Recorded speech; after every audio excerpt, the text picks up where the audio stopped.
As pessoas que pensam na tecnologia de levitação de pedra também estão corretas.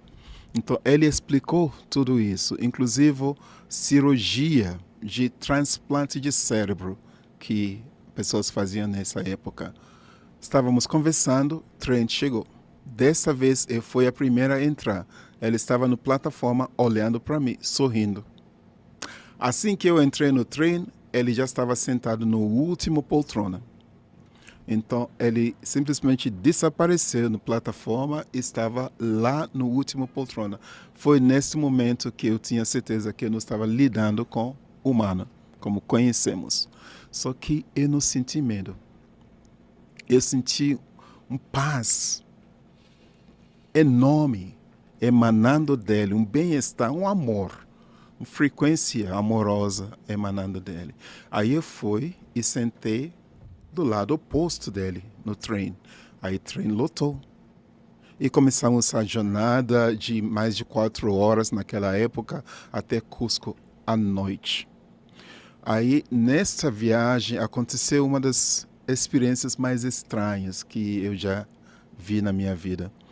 Ele continua me falando sobre nossa história e a história da humanidade sem parar. E pessoas conversando no trem, o som do trem, o movimento do trem, aí de repente todo estava em absoluto silêncio. Sabe, como se fosse que entramos numa zona do silêncio absoluto. Experiência dessa deve ser o que surdo e mudo sintam. Eu olhei à minha volta assim, o trem estava em movimento, o som do trem sumiu. Pessoas conversando, tudo sumiu. A única som que estava ouvindo era a voz dele. Eu estava ouvindo ele falando comigo.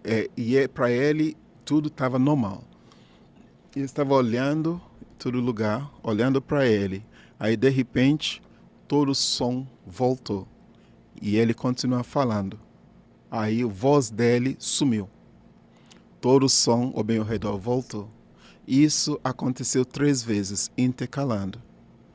Aí depois eu percebi o que estava acontecendo naquele momento. Que tinha informações que ele estava passando, como se fosse zipar informação para depois lembrar. Era mais ou menos isso. Chegamos em Cusco no meio da noite.